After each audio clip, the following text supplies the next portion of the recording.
Bien, bonsoir à toutes et à tous et bienvenue pour ce conseil communal du 16 octobre 2023. Je tiens tout d'abord, avant de commencer cette séance, à excuser Valène de Préter et Julie van der Velden qui ne pourront pas nous rejoindre ce soir. Le premier point à l'ordre du jour, il s'agit du procès-verbal de notre séance du conseil du 18 septembre 2023. J'imagine qu'il n'y a pas de problème à l'unanimité. Merci beaucoup. Le point 2, il s'agit du procès-verbal de vérification de caisse du deuxième trimestre 2023. J'imagine qu'il n'y a pas de problème non plus. Merci. Le point 3, il s'agit d'une subvention à l'attention de l'AIS pour cet exercice 2023. J'imagine Sébastien. Oui, par le passé, on était intervenu parce qu'il y avait une subvention qui était arrivée, qui n'était pas encore arrivée dans les comptes de l'AIS. Je voulais savoir si c'était réglé. Tout a été réglé, oui. D'accord. Ok, merci. Donc j'imagine que le vote sera à l'unanimité. Oui. Merci beaucoup. Le point 4, il s'agit d'une subvention également pour l'agence locale pour l'emploi. J'imagine qu'il n'y a pas de problème. Merci beaucoup. Le point 5, il s'agit des modifications budgétaires numéro 2 pour le CPS. Je t'en prie, Muriel. Rien de particulier concernant cette modification budgétaire. Elle permet d'alimenter les articles budgétaires et de viser les crédits au plus juste. Elle a permis également d'inscrire des dépenses extraordinaires, notamment pour l'achat d'un logiciel informatique pour les services sociaux et administratifs, ainsi que des projets d'économie sociale et donc de l'achat de matériel et de voitures avec les subsides obtenus dans le cadre de notre projet d'économie sociale. Voilà, pour résumer. Merci Muriel. Sébastien? Oui, donc je vois qu'il y a un emprunt d'1 million d'euros qui est prévu dans le tableau des voies et moyens pour financer les travaux au CPS. Or, sauf erreur de ma part, aucune décision n'a été prise à ce stade. Oui, tout à fait, mais on l'a indiqué au cas où, parce qu'il fallait effectivement pouvoir faire une ligne au cas où cet emprunt est prévu et si on prend la décision de le faire. Mais effectivement, il n'y a pas de décision, il n'y a pas encore d'engagement à ce niveau-là. D'accord. Ok. Donc pour le groupe ensemble, on suivra l'avis de nos conseillers de CPS qui sont abstenus. Voilà. Merci. Donc le vote sur les modifications budgétaires 2 du CPS, j'imagine 11 pour et 8 abstentions. Merci beaucoup. Le point 6, toujours au niveau du CPS, le rapport sur les synergies annuelles qui vous a été présenté lors de la séance du Conseil commun à 19h. Ok pour nous. J'imagine qu'il n'y a pas de souci. Merci beaucoup. Le point 7, c'est le compte 2022 de la fabrique d'église protestante d'Écosine. Sébastien? Oui, donc je vois dans les pièces qui nous sont transmises qu'il y a toute une série de mauvaises affectations. Je veux savoir un peu ce qui se passait. Et également, dans la décision qui est prise par la fabrique d'église, je vois que le compte annuel de la fabrique d'église pour l'exercice 2022 est arrêté par 0 voix pour, 0 voix contre et 0 abstention.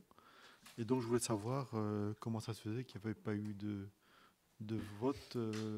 Alors, je suis difficilement répondre à cette question vu que je ne participe pas aux réunions des fabriques d'églises protestantes. Mais il y a eu quelques petits soucis organisationnels. Il s'agit que la fabrique d'églises protestantes est jumelée entre Écosine et Braine-le-Comte. On a eu quelques difficultés à pouvoir obtenir les pièces comptables pour l'année 2022, sachant que c'est Braine-le-Comte qui procède aux vérifications. Et donc, il y a eu un contact qui a été pris entre notre directeur financier et le directeur financier de Braine-le-Comte pour pouvoir régler tous ces aspects-là et arrêter des comptes, parce qu'à un moment donné, il faut bien que les comptes soient arrêtés pour qu'on puisse poursuivre les exercices administratifs ultérieurs. Donc, il n'y a rien de dramatique. Des corrections ont été apportées de sorte que tout concorde et qu'on puisse travailler correctement. Ok, merci. Donc j'imagine qu'il n'y a pas de problème oui, pour le vote. Merci beaucoup. Les points 8 et 9, il s'agit des budgets 2024 pour les fabriques d'église Saint-Géry et Saint-Aldegonde. J'imagine qu'il n'y a pas de problème. Merci beaucoup. Les points 10 et 11, il s'agit de contrats de location pour des cabanons techniques Unifiber. C'est dans le cadre de l'installation de la fibre optique sur le territoire de la commune d'Écosine dans les prochaines années. Ils ont fait les repérages pour pouvoir installer ces cabanons qui sont des relais techniques, dont un sera installé à la rue du Long-Spinois et l'autre sera installé à la rue Saint-Roch à proximité des bulles à verre. Je ne qu'il n'y a pas de souci. Oui, pour nous. Merci beaucoup. Les points 12 et 13, il s'agit de conventions d'occupation à titre précaire pour la gare à destination de la Maison de la Jeunesse épidémique et de la Croix-Rouge. J'imagine qu'il n'y a pas de problème. Oui, pour nous. Je vous remercie. Le point 14, il s'agit de la participation financière de la commune d'Écosine et de Centrale pour l'exercice 2023. Des questions, Sébastien? Oui, donc l'article 4 de la Convention relatif à la participation financière du Central dit ceci. La commune souhaite le cofinancement avec Central des activités culturelles et selon des modalités définies en commun accord avec les chemins de la culture. Et donc je voulais savoir quelles étaient les activités qui étaient définies par notre échevin de la culture. Je t'en prie, Dominique. Voilà. Sébastien, en fait, ici, il y a une obligation aussi que les activités soient en lien avec Centrale. Et donc, en fait, ce qui se passe, c'est que c'est le Festival des tailleurs qui en bénéficie. Et comment ça se fait que c'est chaque année le même projet qui est proposé Quels sont les autres dossiers, quels sont les autres projets qui se déroulent avec Centrale? Il n'y a pas un été Non. Et l'activité musicale qui est organisée durant l'été Ça, c'est un programme qui est tout à fait indépendant de Centrale. C'est un programme que le service culture en met en place, qui provient de Culture en Réveil à l'époque, qui est devenu maintenant les Estivales d'Écosine. Et c'est un projet qui est porté par les Chevinats, point.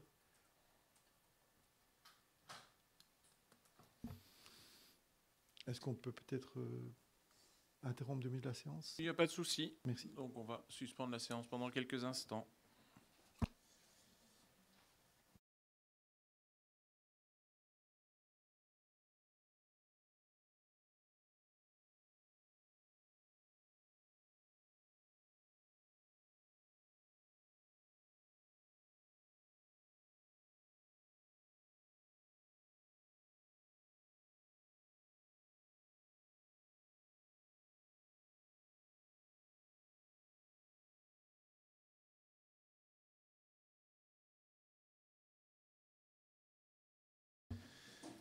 Bien, est-ce que je peux vous demander votre vote sur le point 14? Oui.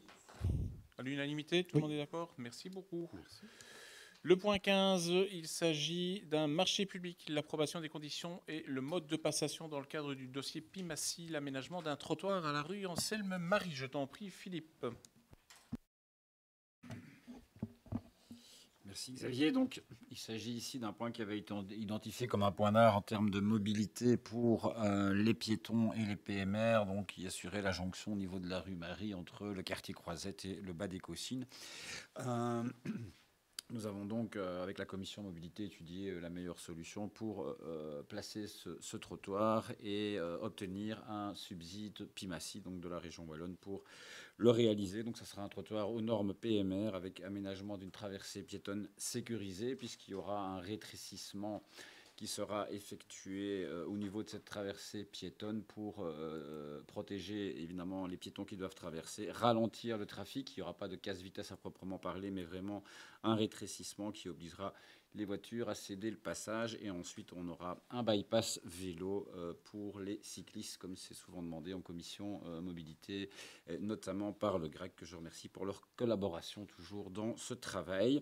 C'est donc un montant de 70 000 euros, enfin non, un budget de 70 000 euros, mais qui sera attribué à 65 000 euros de TVA comprise pour un subside de 58 800 euros. Donc, très très bonne nouvelle pour nous de voir ce projet fleurir.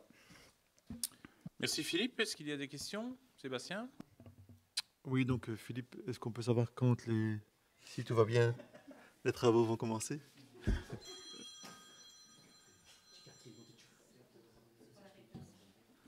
Sébastien, je vais finir par te donner Tu sais les que j'aime guides de bien la les région délais. wallonne sur les modalités de tutelle. Je pensais que tu y travaillais, que tu les connaissais en Bien termes sûr, de communication. Donc, je suis sûr que tu pourras y répondre. Ça sera après l'hiver, évidemment. Jean-Philippe? Merci Philippe d'avoir revu le projet, d'avoir inclus le bypass pour les cyclistes. Et donc, grâce au travail de la cellule en mobilité. Là. Enfin voilà, merci beaucoup. Est-ce qu'il y a d'autres interventions sur ce point? Il faut avoir votre vote à l'unanimité? Oui.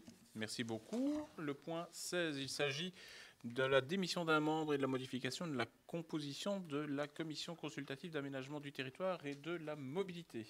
Arnaud.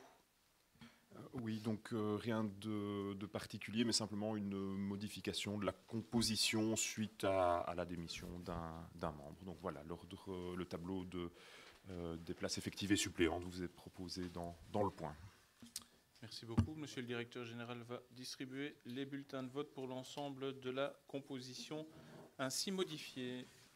Et on profite de l'occasion.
Voilà, donc la commission consultative d'aménagement du territoire et de la mobilité est validée à l'unanimité. Merci beaucoup. Le point suivant, il s'agit de l'adhésion du projet de recyclerie végétale Ecosim. Je t'en prie, Arnaud.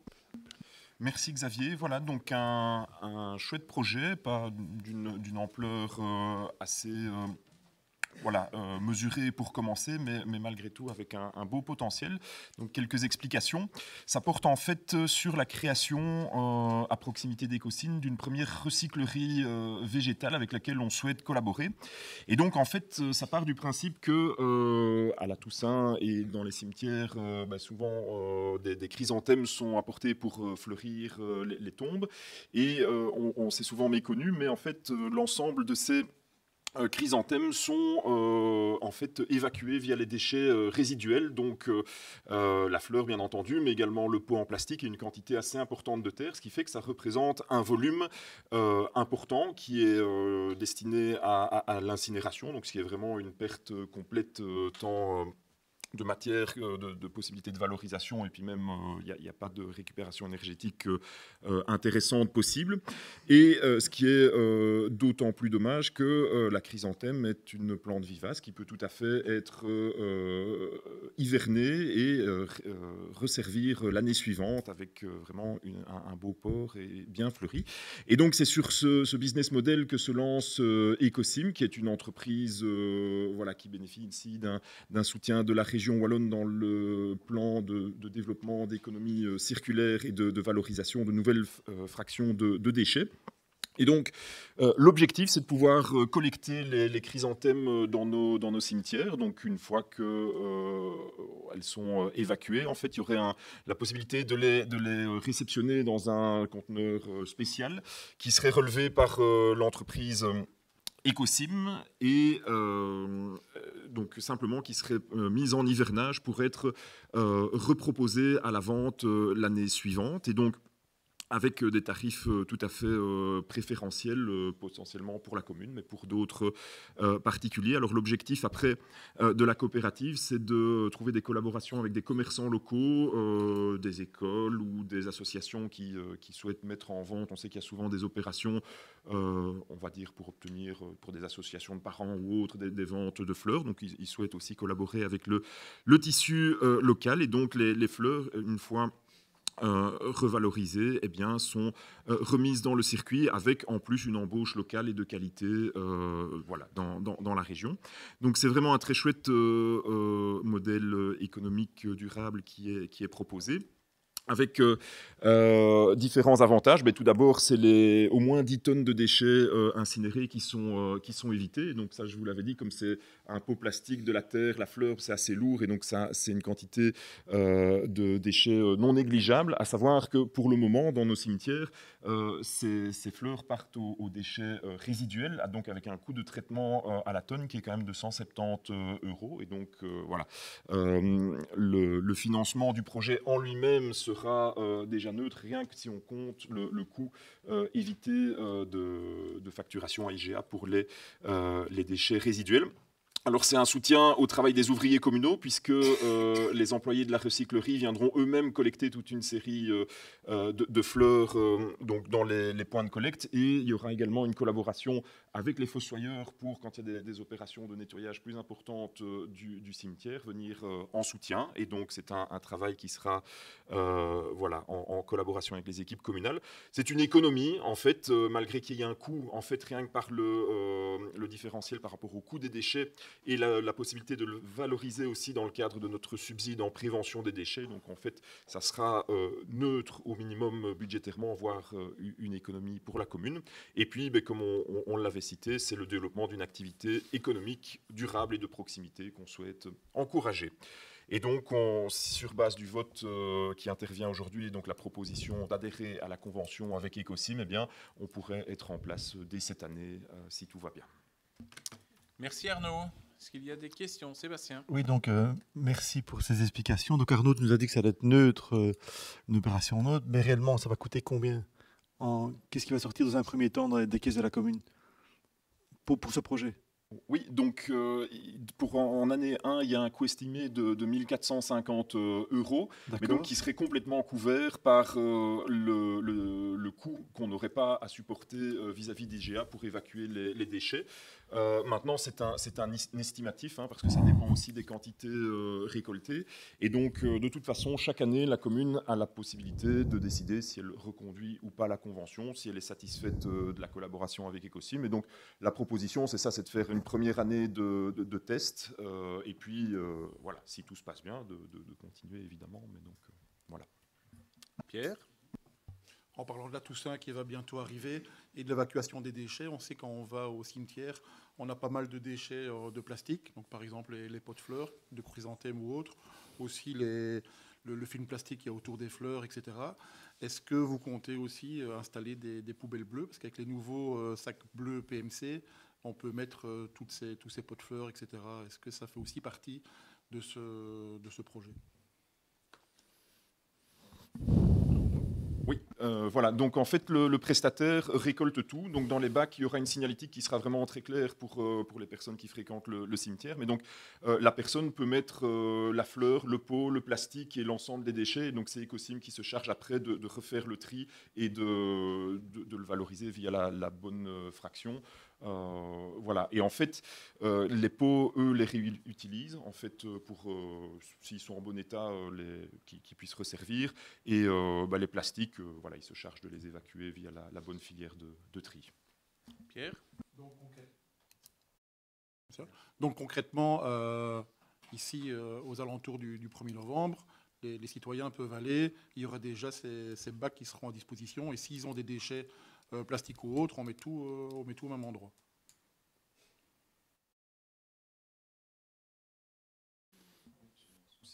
Voilà. Désolé, un petit souci de micro. Donc oui, ça sera opérationnel dès cette année. Donc il y aura une signalétique à l'entrée du cimetière qui expliquera normalement de manière très claire comment s'y prendre. On va faire la communication aussi par les canaux habituels de la commune. Alors bien sûr, évidemment, ce sont les déchets liés aux fleurs et donc évidemment pas d'autres déchets plastiques. Là, chacun les évacue selon la filière adaptée. Mais oui, ça sera opérationnel et pratiquement, il y aura des big bacs en fait, qui sont habillés pour être rendus un petit peu plus jolis avec une signalétique et où on indique à chaque entrée du cimetière, des cimetières, la possibilité de réceptionner les fleurs. Voilà. Et alors, il y aura, une fois qu'on décide d'effectuer le ramassage de tous les pots qui sont fanés, alors là, une collaboration avec les fossoyeurs, on réceptionnera l'ensemble des pots du cimetière. Donc, voilà. Merci pour ces échanges. S'il n'y en a pas d'autres, je peux avoir votre vote sur ce point? Oui, à l'unanimité. pour nous. Merci beaucoup. Le point suivant, il s'agit du financement d'audit logement pour les habitants. Je t'en prie, Arnaud. Merci Xavier. Donc voilà, également un projet assez positif qui se lance. Donc, ça fait suite à l'appel POLEC auquel nous avions répondu avec la coordinatrice PAEDC, donc du plan énergie-climat, qui nous avait permis de décrocher un beau subside. Et donc, l'objectif est de pouvoir soutenir les habitants dans l'amélioration énergétique de leur logement afin de réaliser des économies d'énergie et évidemment réduire leurs factures aussi. Et donc, pour le moment, en fait, il y a toute une série de primes wallonnes qui sont conditionnées à l'obtention d'un audit. Et donc, l'objectif, c'est vraiment que les personnes puissent se voir conseiller les travaux qui sont le plus utiles, les plus pertinents. Mais cet audit a un coût et donc qui est bien souvent un frein pour des personnes qui ont un budget plus limité. Et donc, l'objectif, c'est que la commune puisse venir en soutien dès cette étape et financer les audits. Alors, ça fonctionnerait sur base d'un auditeur qui a été présélectionné par un marché public et donc qui est déjà désigné, qui collaborera avec le service énergie pour aller réaliser ces visites chez les habitants. Donc c'est aussi une aide parce que c'est vrai que parfois sélectionner un auditeur, c'est parfois une étape un peu compliquée pour certaines personnes. Alors une caution sera appliquée qui vise quand même à ce qu'il y ait une certaine valeur à ce travail qui est réalisé par l'auditeur. Mais donc, pour donner un différentiel, la caution sera de 100 € et le prix d'un audit, en fonction de la maison, ça tourne en général aux alentours de 1 000 €. Donc, c'est quand même une très belle différence. Et cette caution est remboursée si des travaux sont réalisés par la suite avec une amélioration de la performance énergétique de l'habitation. Et donc, l'objectif aussi, c'est de pouvoir toucher des publics aux revenus peut-être plus modestes. Et donc là, en fonction de certaines catégories de revenus, il y aura une exonération de cette caution qui sera d'application. Et donc là, l'audit sera complètement gratuit, mais avec un engagement, malgré tout, que ça sert dans le cadre de travaux d'amélioration énergétique. Et on prévoit également une coordination avec la responsable énergie du CPAS, de manière aussi à pouvoir aller présenter cette offre de service aux personnes qui en auraient le plus besoin. Et enfin, pour conclure, de dire que c'est un projet qui est financé à 80%. Donc, c'est vraiment un montant qui est assez appréciable dans le financement de l'opération, donc dans le cadre du subside obtenu dans le cadre de notre plan énergie-climat. Voilà, à disposition si vous avez des questions, bien sûr. Merci Arnaud. Est-ce qu'il y a des questions? Oui, Xavier. Tu as répondu à une partie de la question, mais comment est-ce que vous allez communiquer à la population, ce qui est quand même, à mon avis, quelque chose de très intéressant, et l'enveloppe, quelle est-il? Combien de personnes peuvent potentiellement bénéficier de cette mesure? Arnaud? Donc il y a une enveloppe de 75 000 € qui est prévue, subsidiée à hauteur de 60 000 €. Donc, ça laisse déjà un nombre d'audits assez appréciable à réaliser. Et donc, on pense communiquer par les canaux classiques, mais dans un premier temps, pouvoir se coordonner avec les services, notamment du CPS, de manière à pouvoir d'abord aller toucher certains publics, de manière à leur donner une certaine primeur de l'information pour réaliser certaines démarches. Et puis, ça sera ouvert à l'ensemble de la population. Bon, c'est quelque chose qui arrive aussi en complément du projet Wallo-Reno qu'on a mené il y a quelques années et d'autres projets qu'on ambitionne aussi de continuer à l'avenir. Et donc, le volume d'audit dépendra du type de bâtiment à auditer. Donc, on ne s'est pas donné de chiffres précis, mais néanmoins, ça nous semble un chiffre tout à fait cohérent, un bon ratio entre l'offre et la demande de notre retour d'expérience. Merci. Bernard. Est-ce qu'au terme de cet audit, la personne qui l'aura effectué reçoit un certificat PEB qui est peut-être très utile en cas de vente de bâtiment, que sais-je? Arnaud? Donc l'audit est plus complet qu'un certificat PEB, donc a priori je pense qu'il y trouvera des informations. Maintenant, l'audit n'a pas valeur de certificat PEB, donc il est possible qu'ils doivent, en fonction de certaines opérations, notamment vente ou autres, voilà, devoir refaire appel alors à un certificateur. Mais l'objectif n'étant pas tout à fait le même, puisque là, on va s'orienter plutôt sur des personnes qui veulent conserver leur logement et l'améliorer. Mais voilà, c'est en effet. Pour le moment, les audits n'ont pas valeur de certificat PEB à ma connaissance. Merci. Est-ce qu'il y a d'autres interventions, questions? Non? Est-ce que je peux avoir votre vote? Oui. À l'unanimité. Merci beaucoup. Alors, le point suivant, il s'agit d'une information, donc d'une ordonnance de police qui a dû être prise pour autoriser le contrôle des personnes avec fouille pour le festival des tailleurs qui s'est déroulé début du mois d'octobre. Sébastien? Oui, je me posais la question de savoir pourquoi dans la délibération il est mis que... qu'est-ce qui explique l'urgence? Il a mis vu l'urgence dans la délibération? L'urgence explique dans la délibération parce que la société chargée de la sécurité lors du festival nous a demandé cette ordonnance quelques jours avant celui-ci. Et donc, comme il n'y avait pas de conseil communal entre le moment où ils nous l'ont demandé et le festival, il fallait le prendre sous bénéfice de l'urgence. Et est-ce qu'il y a eu un contrôle du ministère de l'Intérieur ou quoi Pas à ma connaissance, non. D'accord.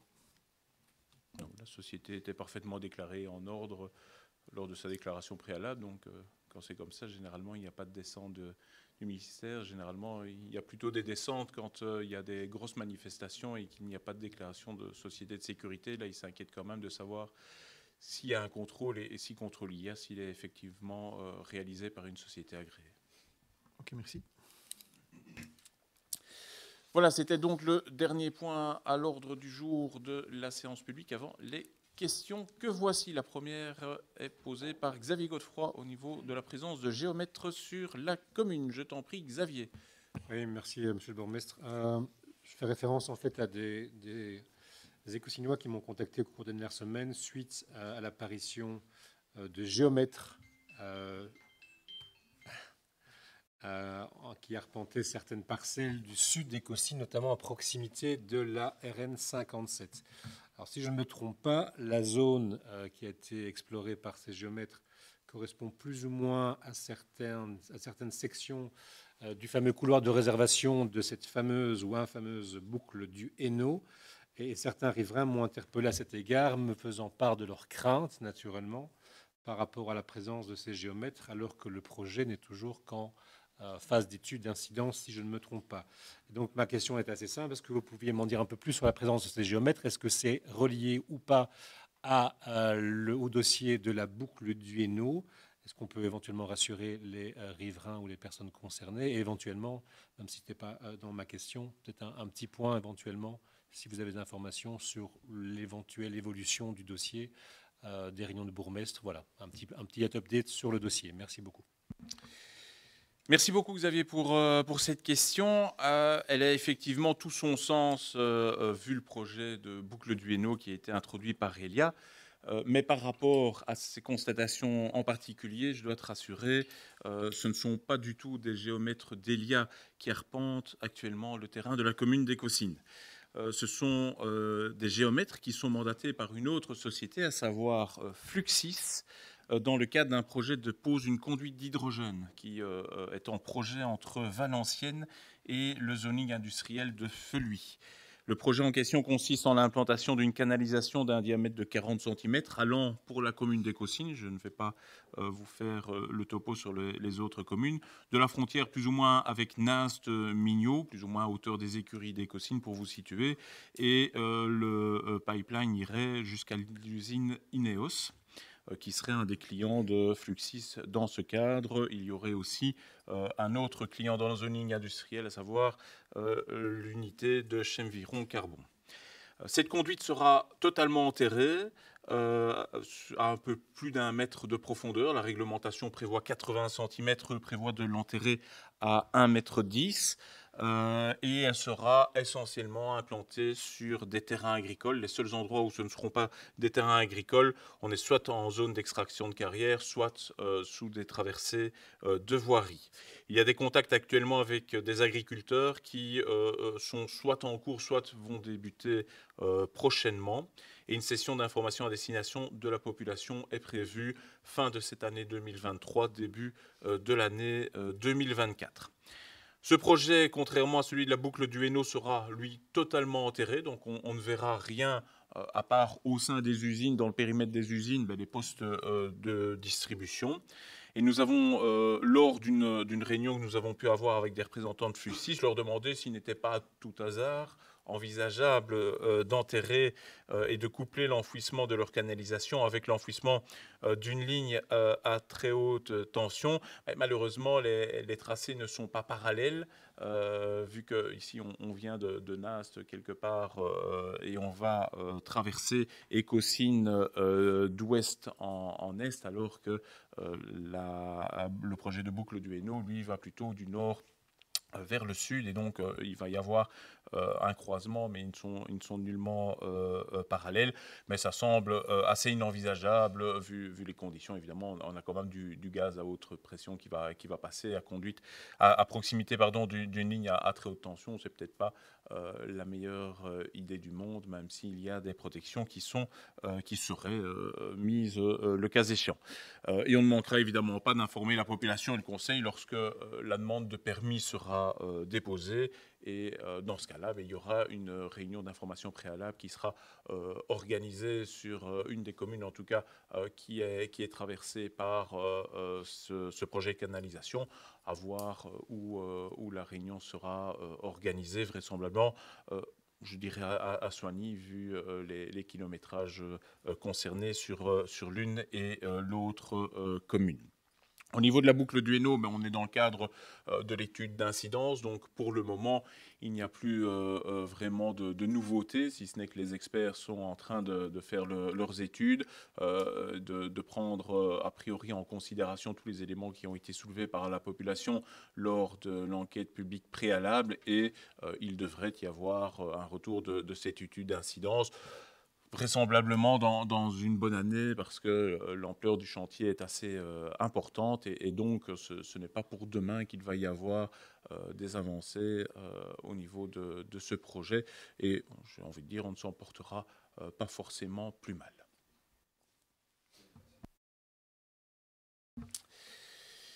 La question suivante qui est posée par Michel Montfort au niveau de la sécurité. Je t'en prie, Michel. Oui, bon, merci Xavier. Donc, je me permets de revenir vers toi concernant le sentiment d'insécurité qui règne de temps en temps à la rue Ernest Martel. Et en particulier lorsque les conditions météorologiques sont favorables, et on sait qu'on en a eu quelques exemples dernièrement.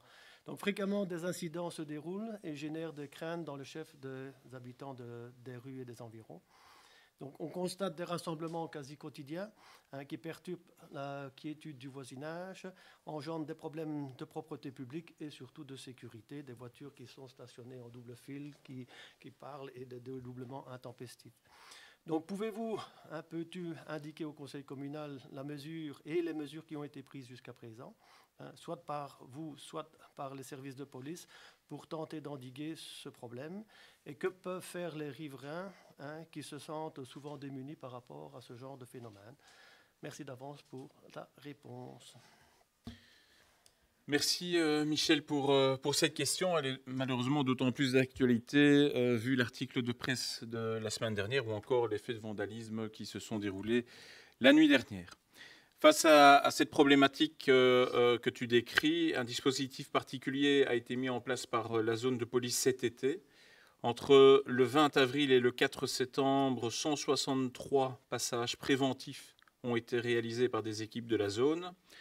Les passages préventifs étaient opérés de manière spontanée par celle-ci et outre ces passages spontanés, durant la période estivale, la zone de police a été amenée à répondre à 8 appels provenant d'habitants du quartier. En réponse à ceux-ci, des contrôles ont été effectués et ont conduit à, d'une part, une sanction administrative et d'autre part, une arrestation administrative. Fin septembre, début octobre, on n'a pas constaté vraiment d'amélioration malgré ces nombreux passages. Et un dispositif plus important a été mis en place. Et sur les 8 contrôles qui ont été effectués ces dernières semaines, une arrestation et 2 procès-verbaux pour détention de stupéfiants ont été établis par la zone de police. En ce qui concerne les faits de vandalisme de la nuit passée, le dossier est actuellement à l'instruction et donc il n'est pas encore possible de donner plus d'informations. Alors pour le futur, on doit réfléchir, je pense, au placement notamment de caméras de surveillance, mais il faut savoir que celles-ci doivent répondre à certains critères, notamment de respect de la vie privée des habitants. Il faut qu'elles soient positionnées en accord avec la zone de police et qu'elles soient efficaces pour essayer de couvrir la zone la plus large possible. Je pense qu'il est essentiel de trouver vraiment cet équilibre entre la prise de mesures pour renforcer la sécurité, éviter une obsession excessive de la peur, parce que la sécurité personnelle est importante, mais il est également essentiel de maintenir une perspective réaliste et ne pas vivre constamment dans cette peur dans le quartier central. Et donc on met tout en place et on essaye de tout mettre en place avec la zone de police pour faire en sorte que les riverains du quartier puissent retrouver le plus rapidement possible leur quiétude. Merci Xavier. Donc, le conseil qu'on peut donner aux riverains est clairement de rappeler systématiquement les forces de l'ordre.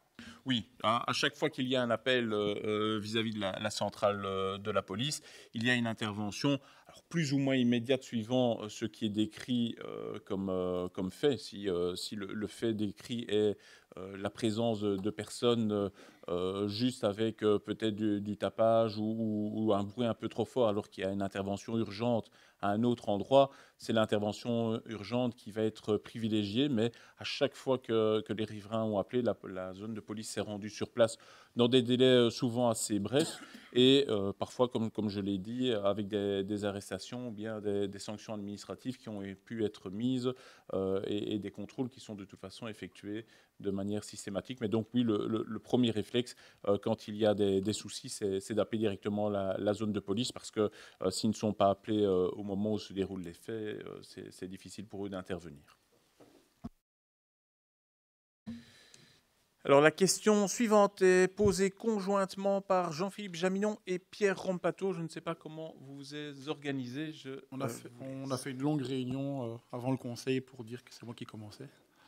Donc je pose la question avec Jean-Philippe. Pourquoi avec Jean-Philippe? Parce que c'est un peu lui qui m'a expliqué à l'époque c'était quoi une rue scolaire. Et quand on en a parlé la dernière fois lors du conseil communal, on avait déjà plus ou moins posé la question à Philippe Dumortier qui a eu un mois pour plancher là-dessus. Donc c'est positif. Le terme rue scolaire, l'article 2.68 du Code de la route, désigne une rue qui est située à proximité immédiate d'un établissement scolaire, qui est réservée temporairement aux piétons, aux cycles ainsi qu'aux speed pédélec, et qui est fermée à la circulation des véhicules motorisés à certaines heures, au moyen d'un signal C3 complété par un panneau additionnel portant la mention rue scolaire, sauf si ce panneau additionnel prévoit une dérogation pour certains véhicules à moteur. Mon collègue Jean-Philippe va lire la suite de la question. Merci Pierre donc, de cette question conjointe. L'accès à la rue scolaire est donc strictement limité. Des exceptions sont prévues pour les véhicules prioritaires et pour les véhicules en possession d'une autorisation délivrée par le gestionnaire de voirie. Ils peuvent emprunter la rue scolaire en circulant au pas et en cédant la priorité aux usagers vulnérables. Alors ces conditions sont bien définies par le code de la route. L'objectif d'un tel dispositif est d'avoir un air plus sain à proximité des écoles, un changement de comportement pour une mobilité plus durable, une meilleure convivialité, une valorisation de ceux qui utilisent des modes de déplacement plus durables, une plus grande autonomie des élèves, davantage d'exercice physique et de bien-être pour les enfants, moins de stationnement anarchique et dangereux. Et donc la question est, pourriez-vous nous dire si vous envisagez ce genre de rue sur la commune d'Écossynes? Demande d'information. Merci. Merci. Je t'en prie, Philippe. Eh bien, je vais répondre dans l'ordre. Pierre, Jean-Philippe, merci pour votre question qui est effectivement liée à la mobilité scolaire. Et on sait combien la sécurité aux abords des écoles est un sujet sensible et important. J'en veux pour preuve ce qu'on a fait encore récemment à la rue Van der Velde comme aménagement aux abords de l'école pour sécuriser nos enfants. Si j'ai bien vu dans votre question, vous aviez joint une photographie, je pense, de Braine-le-Comte. Hein, c'était bien cela, oui. Et donc, on a pris contact avec Braine-le-Comte, nos voisins, pour voir un peu le retour de terrain. Parce que je reviendrai un peu sur les critères qu'il faut mettre en place et les recommandations du SPOE par rapport à ce genre de dispositif qui est toujours a priori une bonne idée, mais qui est source d'autres problèmes qu'il ne faut pas négliger et de logistique qu'il ne faut surtout pas sous-estimer. Et donc, Braine-le-Comte, service mobilité, nous signale qu'il n'y a pas de rue scolaire à Braine-le-Comte, mais qu'il y a eu effectivement un test qui a été effectué comme le recommande le SPOE au préalable. Et les 2 essais qui ont été faits ont donné des conclusions qui fait que ce dispositif nécessitait un encadrement qui était difficile à maintenir dans la durée, ce malgré une concertation préalable qui avait été menée avec les écoles, les associations de parents et les riverains. Je le dirai après dans les critères, l'élément fondamental, ce n'est pas une initiative, alors elle doit être soutenue par la commune, mais ce n'est pas une initiative qui doit être menée au quotidien par la commune. Il faut que ce projet, qui est un engagement d'une école, soit mûrement réfléchi et émane d'une école. Et ni Braine ni Écossynes n'avons reçu de demande des directions d'école à ce stade. Donc, les difficultés que Braine-le-Comte a mis en avant, pour aller un peu plus dans le détail, c'est la difficulté de parvenir à une pérennisation du système, à savoir la mise en place du système de barrières et de l'enlèvement de ces barrières systématiquement, la présence de stewards ou en tout cas de surveillants pour encadrer ce dispositif qui, si on veut qu'il soit efficace, malheureusement, nécessite ce genre d'encadrement. Ils ont mis également en avant le fait qu'il est recommandé d'avoir la police et qu'il n'y a aucune garantie au niveau des services de police, vu la priorité qu'ils ont dans leur mission de pouvoir être présents systématiquement aux abords des écoles, surtout si ce genre de dispositif devait se multiplier. Et ils ont constaté toute une série de tensions qui ont été créées dans les zones avoisinantes qui étaient concernées par les déviations qui avaient été mises en place. Et donc, on a résolu un problème, mais on l'a déplacé ailleurs. Et vous savez combien le comportement de certains de nos concitoyens, malheureusement, sont propices à créer des problèmes. Et c'est pas parce que je crée un parking plus loin que les gens vont mieux se garer, vont respecter mieux les règles, etc. Et donc, en fait, on ne fait que déplacer et causer des tensions ailleurs, ce qui a fait que Braine a décidé de ne pas continuer ce dossier, en tout cas à ce stade. Donc, si je veux rappeler le contexte légal, je vais pas revenir sur, vous l'avez cité, les différentes dispositions du code de la route par rapport à ça qui prévoit bien effectivement les possibilités. Mais je reviendrai plutôt sur ce qui est recommandé par la fiche du SPOE concernant ces rues scolaires. Hautement recommandé d'avoir des barrières déplaçables pourvues d'une signalisation et d'imposer la présence de surveillants. Ils disent qu'il y a une alternative qui nous permettrait de ne pas devoir faire appel à du personnel de surveillance et d'utiliser des bornes escamotables avec des badges pour les riverains, etc., etc. Vous voyez le travail pour les gestionnaires de voirie et les complexités que ça peut poser, sans compter le coût d'investissement.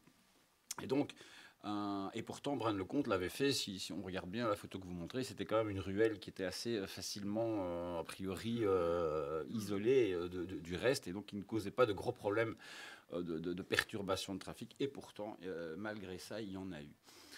Ensuite, ils définissent 7 critères pour qu'on puisse respecter cela. Je ne vais pas tous vous les citer ici, mais il faut qu'il y ait là-dedans, je vous le disais tantôt, un engagement clair et ferme de la part de l'école et un projet riverain qui soit mis en place pour s'assurer de la bonne adhésion et du bon fonctionnement de ce genre de dispositif.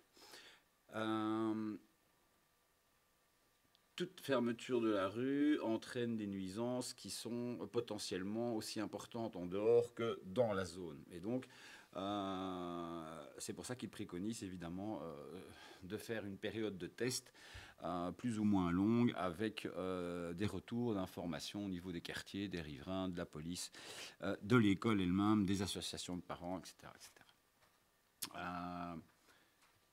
Et ce, au minimum pendant 2 mois, en mettant en plus, si possible, une période de congé scolaire pour voir si le retour des habitudes, bonnes ou mauvaises, revient après la période scolaire. Ça n'a l'air de rien, mais chez les gens, les habitudes sont souvent propices à des infractions. Et donc, ma conclusion, ici, si j'en reviens aux recommandations que fait la police en cette matière, c'est de se dire que qu'est-ce qu'il constate, c'est qu'essentiellement ce genre de dispositif fonctionne dans les grandes villes, celles qui ont un vrai gros problème de circulation. Et donc qui vient s'ajouter à un autre problème de circulation classique d'une ville, à savoir les heures de bureau, etc. Et donc là, on peut avoir un certain intérêt à mettre ça en place pour des raisons de pollution, tu le disais, pour des raisons de sécurité routière, évidemment. Il faut que ça s'inscrive dans un plan de mobilité scolaire. Et donc, c'est ça aussi que l'engagement d'une école doit mettre en place. Et il faut que ça s'inscrive dans un plan de mobilité global.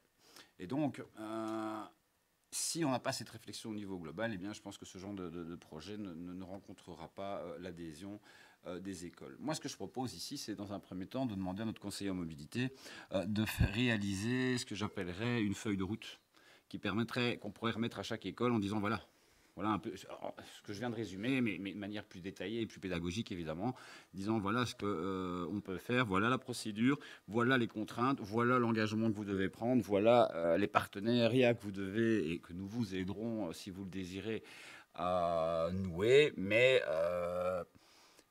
je pense que la première expérience pilote, mais ça c'est mon sentiment personnel, il faut encore que les écoles soient d'accord, c'est peut-être d'essayer avec la rue de l'Avdel, l'école communale de Marche, parce que là, on est dans un dispositif entre 2 grandes rues où il y a une possibilité de contournement. On a déjà fait, parce que évidemment, un des critères, c'est aussi d'avoir des parkings de délestage, évidemment. Ce dépose-minute existe déjà au niveau de la rue Hauters, au niveau du sentier, qui permet aux élèves d'arriver par l'arrière. Et on peut l'améliorer, mais il existe aussi sur la place de Marche si on utilise le rond-point sur la partie parking réservée au parking de la place de Marche. Donc, si on fait ça, si l'école y met, je pense, du sien, je pense qu'on pourrait peut-être faire un test là-bas. Et selon les recommandations, que je n'ai pas toutes citées ici, mais ces périodes de test pourraient à ce moment-là donner peut-être un résultat. Je demanderai au conseiller de mobilité, évidemment, de prendre contact peut-être en premier lieu avec cette première école, mais je pense qu'il faut les sensibiliser toutes et voir un peu après en fonction des zones. Si je prends la place Cousin, c'est un peu difficile parce que là, on a déjà cette rotation qui existe intuitivement, donc on ne va faire que la matérialiser avec des barrières, mais somme toute, c'est la sécurisation des espaces de traversée qui compte plus qu'autre chose. Donc c'est plutôt là que ça doit se jouer. Sur des écoles comme la rue Van der Velde, là, ça va être compliqué aussi, parce que c'est déjà un axe important, et donc là, on ne va pas pouvoir dévier sur le reste. Donc vous voyez que si l'idée est bonne au départ, je pense qu'il faut le voir aussi et l'adapter à notre village, aux habitudes des gens. Mais donc voilà, cette feuille de route, je demanderai à notre conseiller en mobilité de bien vouloir la préparer pour pouvoir avancer. Et si on avait voulu la tester de toute façon avec les travaux de la rue Van der Velde pendant 1 an, ici, on est en train de seulement terminer les marquages, quoi. Voilà. J'espère avoir été complet, mais... Merci Philippe. Jean-Philippe ? Pardon. Merci Philippe pour ce détail et vraiment avoir pris le temps de répondre de façon aussi détaillée. Effectivement, nous, on avait pensé aussi à l'AFDEL comme essai.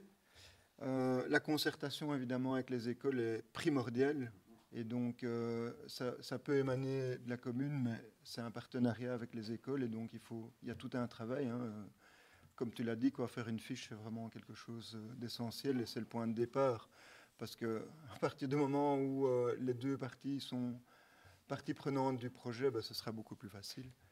Voilà, je crois que tu as eu le dossier SPOE Wallonie, donc c'est très bien, moi je l'avais aussi. Et, voilà, on peut évidemment continuer à discuter et à réfléchir ensemble sur ce projet. Et on en discutera évidemment de cette feuille de route et de son élaboration et de ses modalités de communication au sein de la commission mobilité, et on permettra ainsi de voir avec les comités de quartier potentiellement intéressés si on peut faire quelque chose. Pierre ?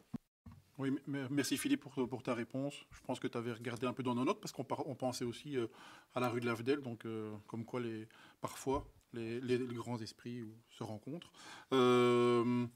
Tu parlais de l'exemple qu'on avait pris sur Braine-le-Comte, parce que c'était la photo qu'on avait trouvée sur Internet, mais par exemple à Soigny, pas beaucoup plus loin que Braine-le-Comte. Il y a aussi une rue scolaire qui est là, aussi une rue assez adaptée qui est en pavé. Et ils le font déjà depuis l'an dernier et ils ont continué cette année-ci. Donc là-bas, à Soigny, si on doit un peu demander, ils ont aussi un conseiller en mobilité. On peut aussi demander des conseils. Voilà. Donc voilà, un grand merci en tout cas pour la réponse. Et sache que soit Jean-Philippe ou moi, on est disposé à travailler avec si on doit aller rencontrer les directions d'école ou convaincre des associations de parents ou autres. En tout cas... on est disponible. Appel bien reçu. Merci, c'est noté. Merci à tous les trois. La question suivante est posée par Sébastien Deschamps au propos d'un jeune radicalisé. Je t'en prie, Sébastien. Oui, donc, présence d'un jeune radicalisé dans un établissement scolaire d'Écosine. La Nouvelle Gazette de ce mardi 26 septembre 2023 fait écho de la présence d'un jeune radicalisé de 16 ans qui recrutait des élèves de 13 ans dans son propre établissement, dans une école d'Écosine. Aviez-vous été informé de ces faits de radicalisation sur les territoires de la commune? Si oui, à quelle date et par qui? Quelles mesures ont été prises à l'époque? Que comptez-vous faire pour que cela ne se produise plus à l'avenir? Demande d'information. Merci. Merci Sébastien pour cette question. Alors, je n'ai pas été informé et à aucun moment de fait de tentative de radicalisation dans une école sur le territoire d'Écosine. J'ai donc interrogé le chef de corps de la zone de police de la Haute-Seine à ce sujet et il m'a confirmé, que contrairement à ce que laisse penser le titre de l'article de presse, la personne concernée n'était pas scolarisée sur le territoire de la commune d'Écosine, ce qui est assez logique, il y a quand même peu d'écoles secondaires implantées sur notre territoire, et elle n'a pas été impliquée dans aucun fait qui ait été commis sur notre commune. Par ailleurs, il m'indique qu'il n'est pas possible également de communiquer plus au conseil communal sur ce dossier, dans la mesure où il est toujours à l'instruction et qu'il y a un respect de la vie privée à avoir par rapport à cette personne.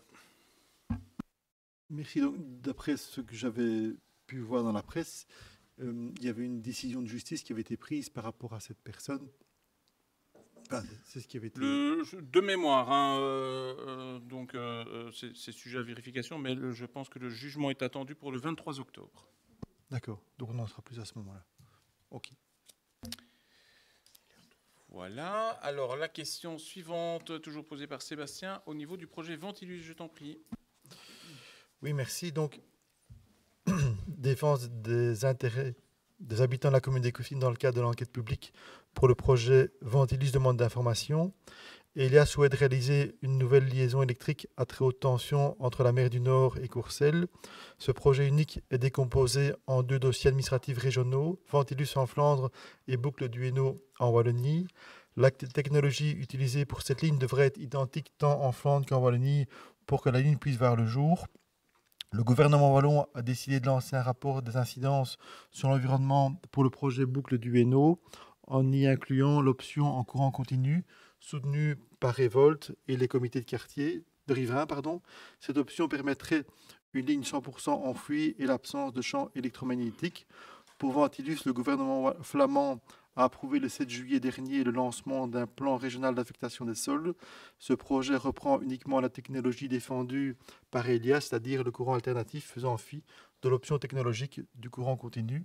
La consultation publique concernant le tracé de la nouvelle ligne à haute tension Ventilus en territoire flamand a débuté fin de ce mois d'août et durera jusqu'au 27 octobre 2023.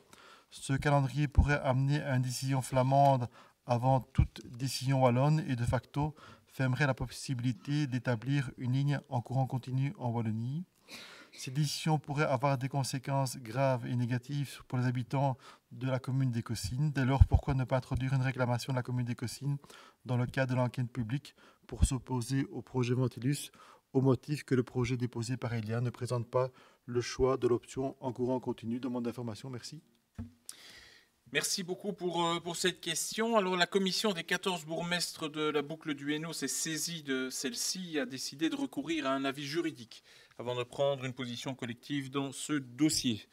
Le collège communal d'Écosines a validé la prise en charge d'une partie des frais de cette consultation lors de sa séance du 11 octobre dernier. Je ne manquerai pas d'informer le conseil communal sur les suites qui peuvent être apportées dans le cadre de ce dossier.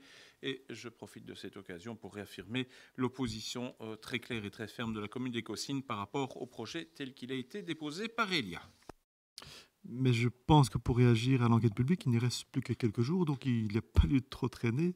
Si on veut pouvoir réagir dans les temps. Donc, comme je l'ai dit, on consulte un avocat au niveau de la boucle de la commission des 14 bourgmestres qui agira dans les temps opportuns pour introduire un recours, le cas échéant. D'accord, ok, merci. La dernière question est posée par Romain de Blandre au niveau de câbles électriques à la rue Ernest Martel. Je t'en prie, Romain. Merci Xavier. Donc c'est une question pour Philippe Dumortier, chef des travaux. Donc dans le courant du mois de juin, nous avions interpellé par mail concernant bon nombre d'arbres qui touchaient les câbles électriques au quartier central. Nous n'avions pas eu de retour par rapport à cette demande. Entre-temps, des branches touchent ces câbles électriques, peuvent présenter un risque de feu. Certaines branches pourraient également se casser, donc causer des pannes de courant en abîmant les câbles électriques présents à ces endroits. Est-ce qu'un entretien régulier de ces arbres pourrait être prévu, ce qui réduirait tous ces risques?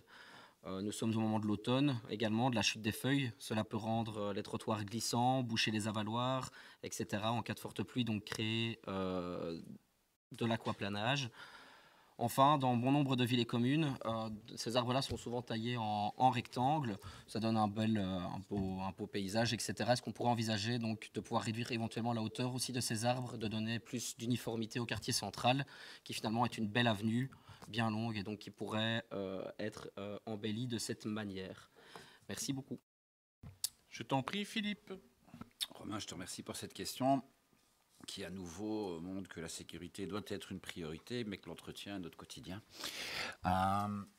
Les arbres du quartier sont, je ne vais pas prendre les noms latins, on les a donnés, mais des chênes fastigiés, et la croissance de ce type de chêne est assez rapide. Son port est colonnaire, compact.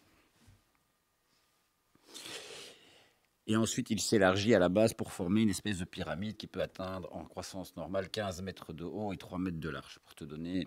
Quand on décide de mettre des arbres en bordure de voirie, qu'il y a peut-être certaines contraintes dans le passé qu'on aurait dû prendre en compte. Les critères pour ce genre de choix, c'est évidemment, au départ, c'était une bonne idée, parce qu'il est colonnaire, justement, et donc il n'est pas censé, il est en tout cas moins large que haut, et un arbre ne peut pas être trop large, parce que sinon, c'est les piétons qui le dérangent, et donc ça, c'était une bonne idée jusque-là. Sa longévité et l'intérêt de ses feuilles, qui, justement, sont un peu plus tenaces en hiver que les autres. Après, je suis désolé, tu parles de feuilles, mais je ne peux pas encore faire d'arbres sans feuilles, ou alors c'est des sapins, ou du plastique. Une légère taille a été effectuée de ces sujets au printemps 2023, parce qu'à cette période-là, on ne peut pas faire une taille complète.